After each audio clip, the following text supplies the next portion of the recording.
दोस्तों આગળ વધીએ પહેલાં સબસ્ક્રાઇબ બટન જરૂરથી દબાવો અને હા બેલ બટન પણ દબાવો જેથી દરેક વિડીયો જલ્દી મળી શકે।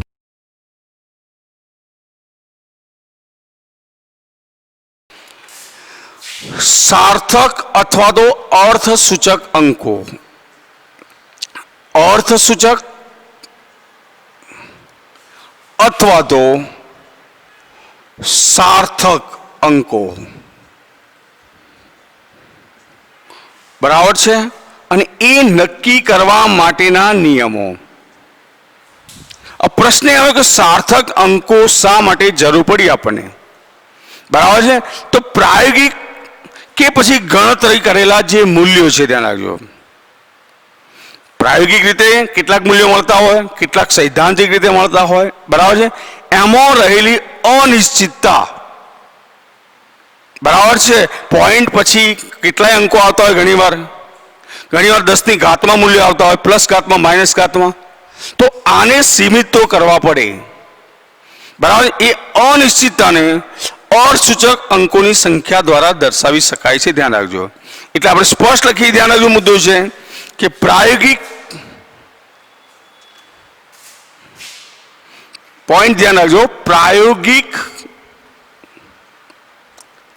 કે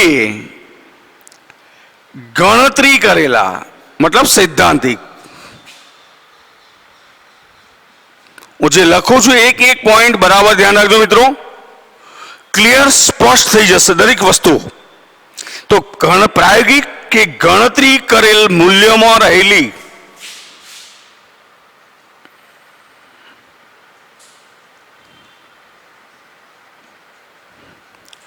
અનિશ્ચિતતાને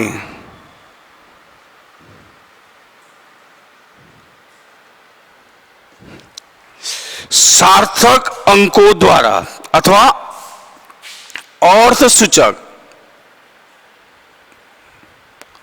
अंकों की संख्या द्वारा दर्शावी शकाय छे। जे अनिश्चितता है एने दर्शाववा माटे अर्थसूचक अंको वपराय, ध्यान राखजो, बराबर है। टूंक में सार्थक अंक ए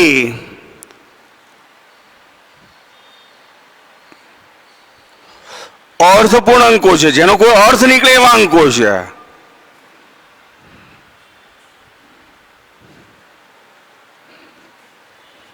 केवा अंको है?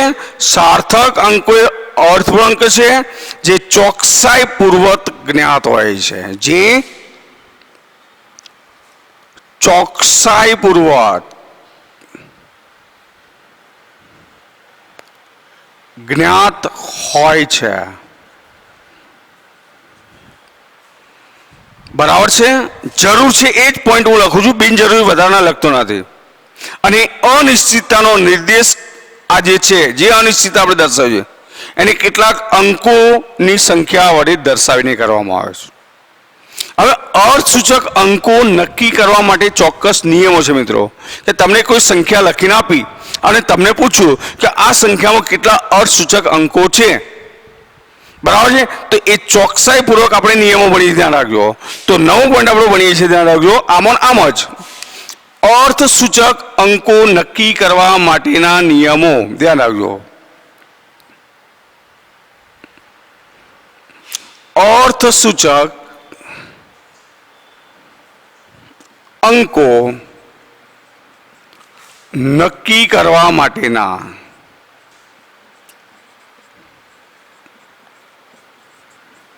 नियमों, અને આ નિયમો જો બરાબર સમજીશો મિત્રો તો ગમે તેવો તમને એમસીક્યુ પૂછશે તો તમે આરામથી જવાબ આપી શકશો, ધ્યાન રાખજો। ક્રમશઃ એક પછી એક પોઈન્ટ આપણે જોઈએ છીએ, ધ્યાન રાખજો, બરાબર છે। तो पहलू ज के कया अंकों ने अर्थसूचक अंको गणवा, तो पहलू ज महत्वनो पॉइंट लखूं छुं, ध्यान रखजो, बधाज शून्य सिवायना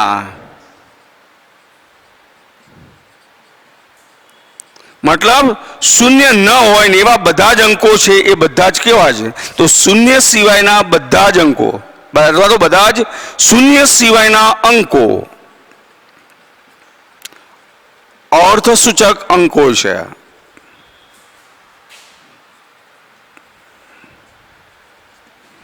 કેવા મિત્રો?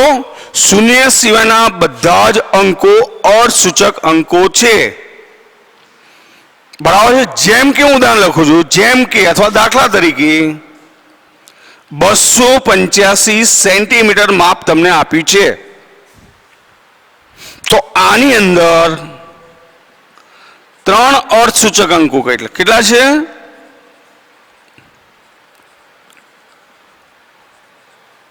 બરાબર છે. 285 સેન્ટીમીટર માપ આપ્યું તો 2 પણ શૂન્ય સિવાયનો, 8 પણ શૂન્ય સિવાયનો, 5 પણ શૂન્ય સિવાયનો છે, તો બધા જ અંકો અર્થસૂચક છે. બરાબર છે. એ જ રીતે લખું તથા 0.25 ml માન લો કે મૂલ્યમાં આપ્યું તમે કોઈ પણ વસ્તુનો, તો શૂન્ય સિવાયના અંકો કેટલા હશે? તો 2 અને 5. તો કેટલા થયા? 2 અર્થસૂચક અંકો છે.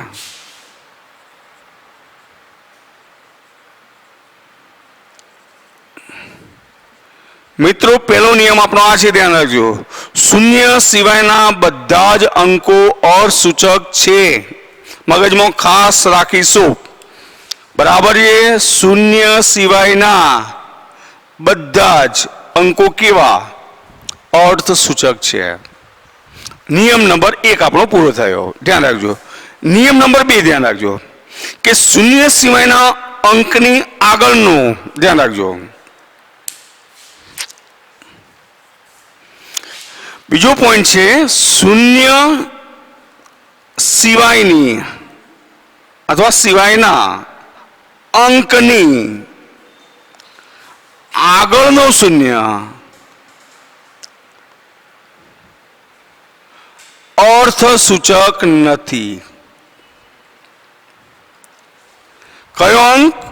શૂન્ય સિવાયના કોઈ પણ અંક લઈએ તો એની આગળનો શૂન્ય અર્થસૂચક નથી. બરાબર છે. કારણ કે આવા શૂન્ય, કારણ કે આવા શૂન્ય માત્ર દશાંશ ચિહ્નનું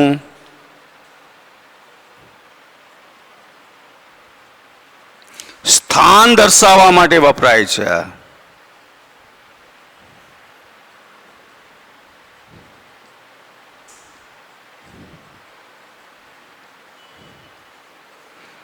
નિયમ બરાબર સમજો.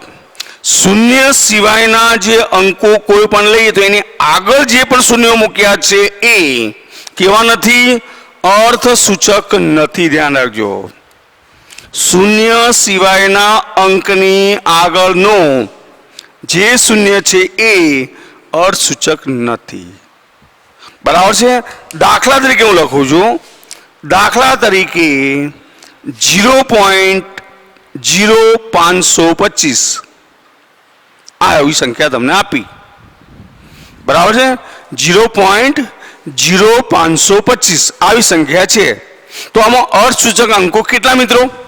તો તમે જોઈ શકો છો કે 5, 2, 5 આગળના શૂન્યને આપણે અર્થસૂચક ગણવાના નથી. તો આમાં લખી શકીએ માં 3 અર્થસૂચક અંકો છે. કેટલા છે? 3 અર્થસૂચક અંકો છે. બરાબર. એ જ રીતે 0.00005 આવું લખીને તમને આપ્યું. તો હવે અર્થસૂચક અંકો કેટલા? તો નિયમ મિત્રો પકડી રાખશો. શૂન્ય સિવાયના અંકની આગળનો શૂન્ય અર્થસૂચક નથી. મતલબ આમાં કેટલા? એક જ અર્થસૂચક અંક છે.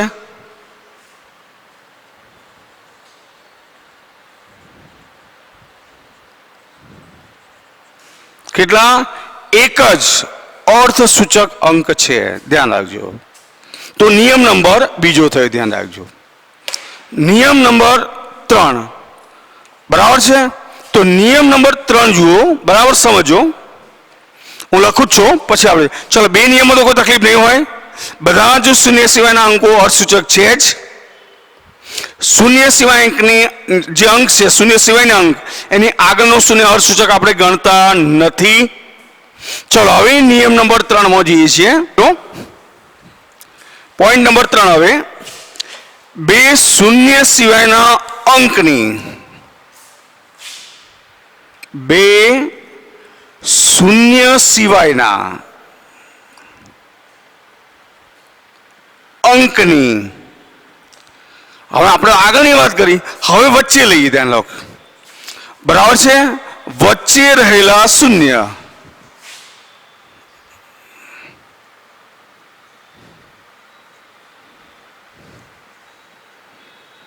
અર્થસૂચક છે. મતલબ શૂન્ય સિવાયના કોઈ પણ બે અંકો લીધા છે અને એની વચ્ચે જો શૂન્ય આવે તો એ શૂન્યને તમે કેવું ગણશો મિત્રો? અર્થસૂચક. બરાબર છે. જેમ કે ઉદાહરણ લઉં છું, દાખલા તરીકે 4.006, તો આમાં અર્થસૂચક અંકો મિત્રો કેટલા? બરાબર છે. તો તમારો જવાબ કેટલો આવશે? 4. કેટલો આવશે? કારણ કે નિયમ જુઓ, બે શૂન્ય સિવાયના અંક તો 4 અને 6 છે, એની વચ્ચે રહેલા શૂન્ય અર્થસૂચક છે, મતલબ આ પણ અર્થસૂચક છે.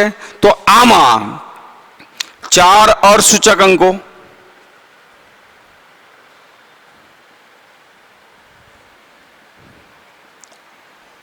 એ જ રીતે માની લો કે તમને આપ્યું 2005, આવું લખીને આપ્યું, તો બે શૂન્ય સિવાયના અંકોની વચ્ચે અંકો શૂન્ય આવ્યા, માં 4 અર્થસૂચક અંકો છે.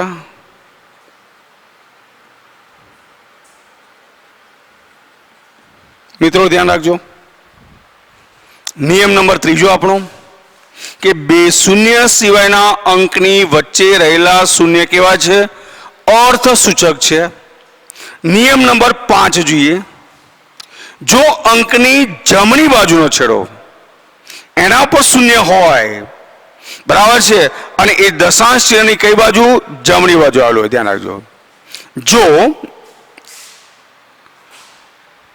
અંકની જમણી બાજુએ શૂન્ય હોય, પછી ગમે તેટલા હોય, ધ્યાન રાખજો, અંકની જમણી બાજુને શૂન્ય હોય અથવા જમણી બાજુના છેડા પર આપણે લખીએ, સુધારી કરીએ, જમણી બાજુના છેડા પર શૂન્ય હોય. મિત્રો જેવું લખું છું આમાં ધ્યાન રાખજો, અંક મેં લખ્યો અને એની જમણી બાજુના છેડા પર શૂન્ય હોય, બરાબર છે, અને એ જો દશાંશ ચિહ્નની જમણી બાજુ આવેલો અને તે દશાંશ ચિહ્નની જમણી બાજુએ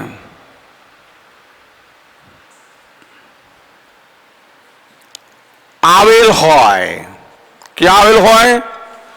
જમણી બાજુએ આવેલ હોય તો અર્થસૂચક ગણાય છે. બરાબર છે. તે અર્થસૂચક ગણાય છે. મિત્રો ધ્યાન રાખજો, જો અંકની જમણી બાજુના છેડા પર શૂન્ય હોય અને દશાંશ ચિહ્નની જમણી બાજુ આવેલ હોય તો અર્થસૂચક ગણાય છે. બરાબર છે. જેમ કે એક સાદું ઉદાહરણ લખ્યું, દાખલા તરીકે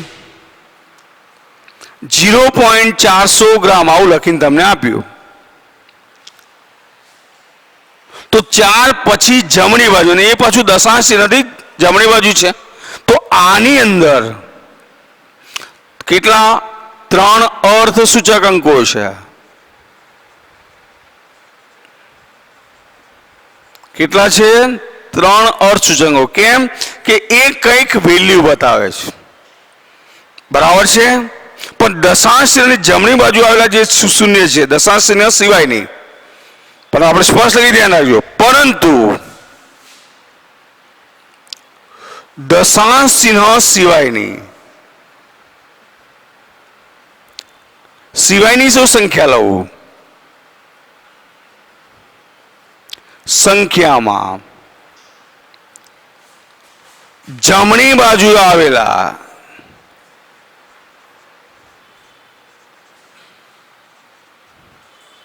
શૂન્ય અર્થસૂચક નથી. ધ્યાન રાખજો. મતલબ કે દાખલાને કેવું લખું કે 400 ગ્રામ છે, આવું વજન આપ્યું. ધ્યાન રાખજો, મેં બે વજન દર્શાવ્યા છે. એક છે 0.400 ગ્રામ, તો આમાં કેટલા? 3 અર્થસૂચક અંકો.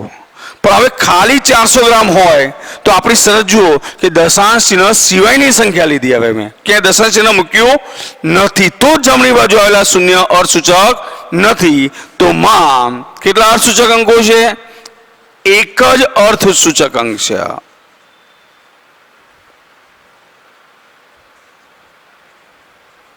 ધ્યાન રાખજો. એટલે આપણી શરતને આધીન લઈએ તો ધ્યાન રાખો, જમણી બાજુની શૂન્ય આવ્યા હોય અને દશાંશ ચિહ્નની જમણી બાજુએ, બરાબર છે, તો એને અર્થસૂચક ગણીએ છીએ આપણે.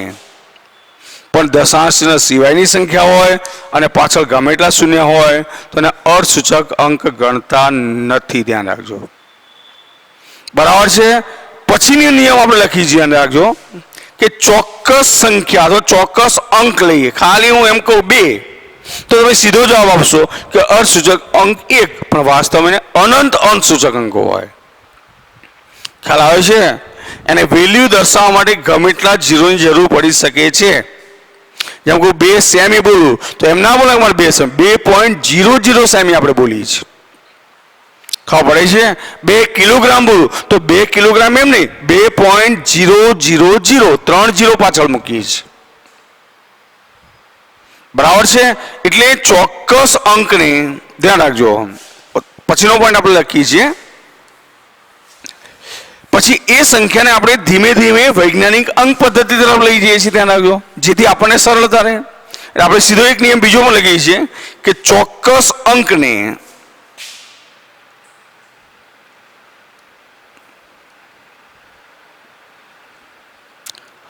અનંત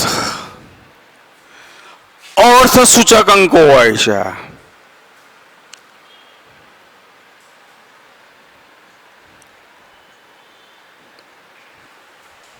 હવે ચોક્કસ અંક એટલે દાખલા તરીકે હું એમ લઈ લઉં કે 2 ઈંડા એમ બોલું તો એને અર્થસૂચક અંકો કેટલા? તો અનંત લઈ શકીએ. દાખલા તરીકે હું લખું, સંખ્યામાં લખ્યું 2 ઈંડા, આવો શબ્દ છે મારી પાસે, તો એને અનંત અર્થસૂચક અંકો કહી શકીએ આપણે. કેમ કે 2 સંખ્યા એટલે હું લખીશું કે 2 બરાબર લખું 2.000000 ગમે એટલા લઈ શકો છો. ધ્યાન રાખજો, 2 સંખ્યા મતલબ 2.000 અનંત લઈ શકો. બરાબર છે? અથવા એમ કહું કે 20, તો હું 20 બરાબર લખવા તો 20.00000 અનંત અર્થસૂચક અંકો છે. ધ્યાન રાખજો, બરાબર છે. પણ જ્યારે વૈજ્ઞાનિક અંક પદ્ધતિમાં સંખ્યાને આપણે લખીએ છીએ ત્યારે 1 થી 10 વચ્ચેની જે સંખ્યા આવે ત્યારે ધ્યાન રાખજો, જ્યારે કોઈ સંખ્યાને વૈજ્ઞાનિક અંક પદ્ધતિમાં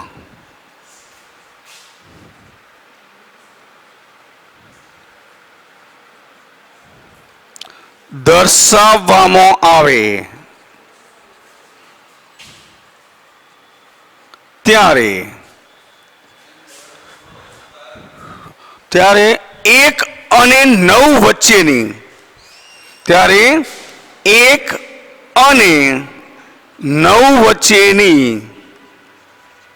જ્યારે કોઈ પણ સંખ્યાને વૈજ્ઞાનિક અંક પદ્ધતિમાં દર્શાવવામાં આવે ત્યારે 1 અને 10 વચ્ચેની કોઈ પણ લઈ લે આપણે, 9 નહીં 10, કારણ કે છે 9.999 ગમે તે હોઈ શકે, વચ્ચેની કોઈપણ સંખ્યા અથવા વચ્ચેના અંકો, બરાબર છે, વચ્ચેના અંકો લઈએ. અર્થસૂચક અંકો છે.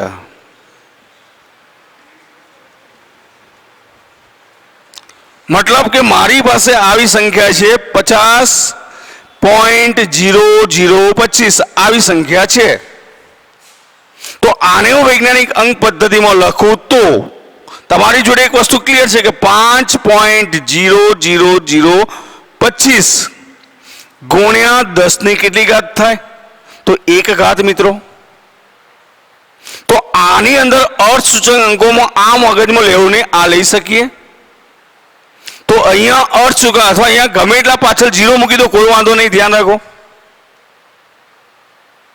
બરાબર છે, અહીંયા ગમે એટલા 0 મૂકીશ તો અર્થસૂચક અંકો કેટલા? તો 1 2 3 4 5 અને 6 અર્થસૂચક અંકો છે.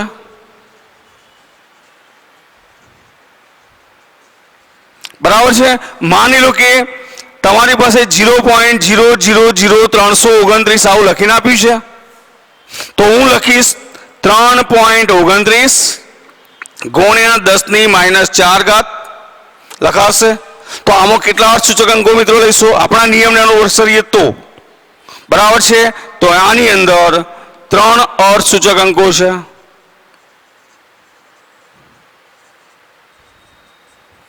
તો મિત્રો આ રીતે આપણે અર્થસૂચક અંકો નક્કી કરી શકીએ છીએ. હવે અર્થસૂચક અંકોમાં જે કરવામાં આવતી ગાણિતિક ક્રિયાઓ, સરવાળો, બાદબાકી, ગુણાકાર, ભાગાકાર, કોઈ પણ, બરાબર છે, તો જે વૈજ્ઞાનિક અંક પદ્ધતિમાં આપણે એપ્લાય કરતા હતા એ પ્રમાણે અહીંયા પણ એના નિયમો છે જ કેટલાક, બરાબર છે. એટલે હવેનો પોઈન્ટ આપણે ભણીએ છીએ, ધ્યાન રાખજો, અર્થસૂચક અંકોના સરવાળા અને બાદબાકી.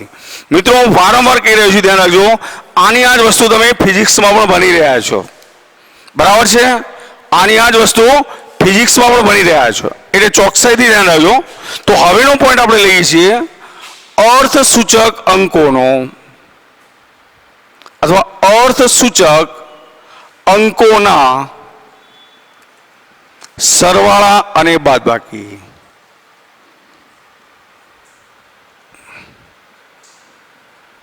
ધ્યાન રાખજો મિત્રો. તો અર્થસૂચક અંકોના સરવાળા બાદબાકી કરવા છે. માની લો કે તમને કોઈ સંખ્યાનો સરવાળો આવ્યો, બરાબર છે. દાખલા કે હું લખું છું, એક સંખ્યા છે 12.11. માની લો કે બીજી સંખ્યા તમને આપી 18.0 અને ત્રીજી સંખ્યા માની લો આપી 1.012. આવી સંખ્યા તમારી જોડે છે, બરાબર છે. ત્રણેયનો તમે સરવાળો કરવા જાઓ તો અહીંયા ત્રીજો આંકડો 2 છે, ત્રીજો આંકડો બીજામાં નથી, 2 મૂક્યા. ચલો અહીંયા 2 મૂક્યા, બરાબર છે. અહીંયા 1 આવશે અને અહીંયા તમે કરશો સરવાળો તો 29.122. બરાબર છે. 122 થશે ને? સોરી 31.122 આ થયા. તો આ સંખ્યાને મારે દર્શાવ્યું, તો ખરેખર આનો મારે સાચો જવાબ લખવો છે. તો આ મૂલ્યને મારે જોવાનું કે 3 અર્થસૂચક અંકો મેં જુદા જુદા 3 સંખ્યાઓ લખી છે, એમાં અર્થસૂચક અંકો અહીંયા સંગઠિત થઈ ગયા છે, મતલબ સન્નિકટ ઓછા મૂલ્ય છે, પોઈન્ટ પછી 1 જ છે. તો આ સંખ્યાને મારે દર્શાવી છે તો 31.1 સુધી મારે સીમિત કરી દેવાની. ક્યાં સુધી સીમિત કરી દેવાની? 31.1 સુધી, બરાબર છે. એટલે આપણે સ્પષ્ટ લખી શકીએ કે પરિણામમાં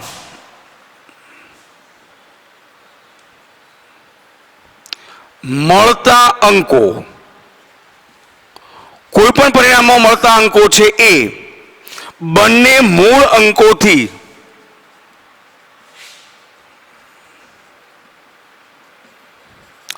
દશાંશ ચિહ્ન, ક્યાં સુધીની વાત કરી?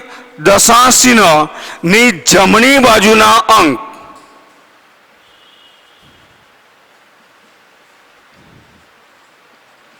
અંક કરતા વધારે હોઈ શકે નહીં.